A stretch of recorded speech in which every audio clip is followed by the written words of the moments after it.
Ito pala guys, dito kami sa dialysis center. Mag-check up kami ng aircon na yan.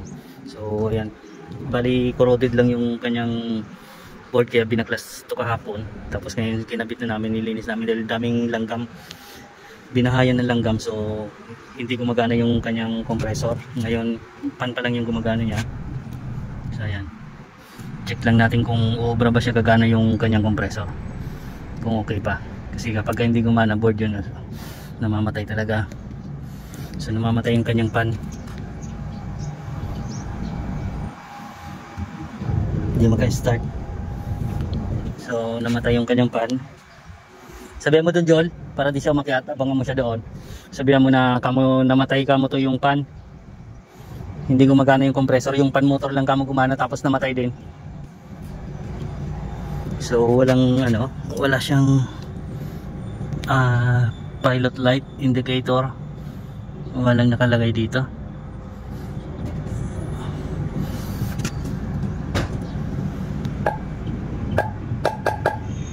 So yung daming langgam kasi kahapon, puno to, binahayan ng langgam. So, check up lang to. Bali to, dialysis center to. Dito kami sa rooftop. So 1, 2, 3, 4, 5, 6, 7 piraso.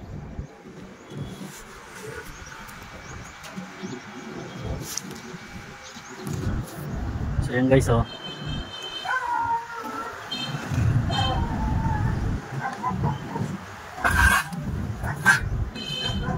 walang nakalagay na sign ng niya. Wala ring wala ring pilot light.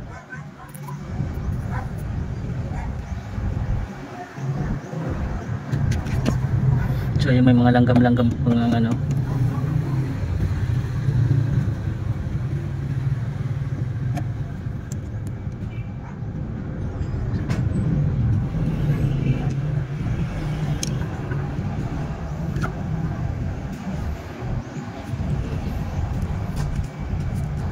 Tapos itong isa, i-check din yata to kasi hindi rin to gumagana.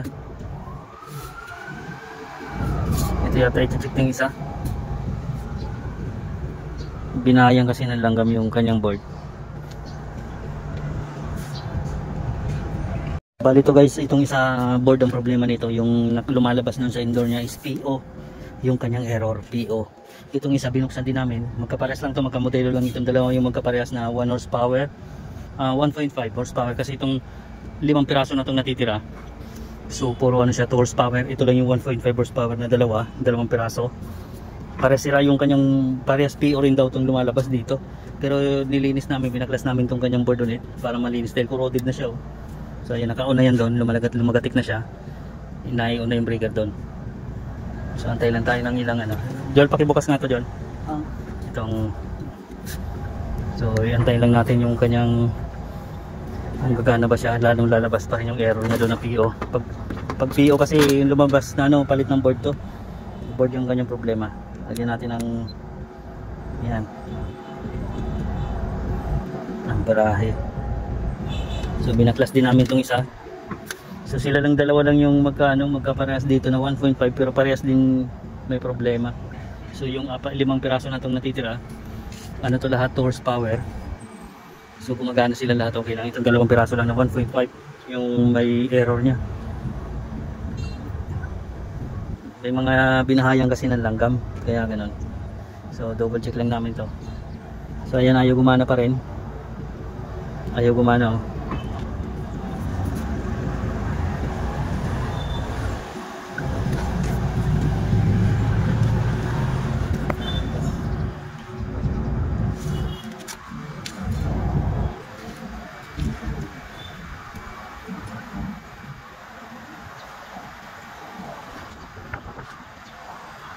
So bali corroded na kasi yung mga board nya. So ganun talaga guys, PO talaga yung nito, hindi man lang siya na gumana. Buti pa yung isa gumana, yung kanyang pan motor, ito hindi na. Bali wala, di gumana yung nya. So papalitan na lang to ng palitan na lang to ng board. PO talaga yung kanyang So yan, ipakabit ko na lang to, order na lang muna to ng board sa Popel. So bali ito guys, baklasin na lang namin tong ano, kanyang board para dali namin sample sa kupel. Kasi orderan to.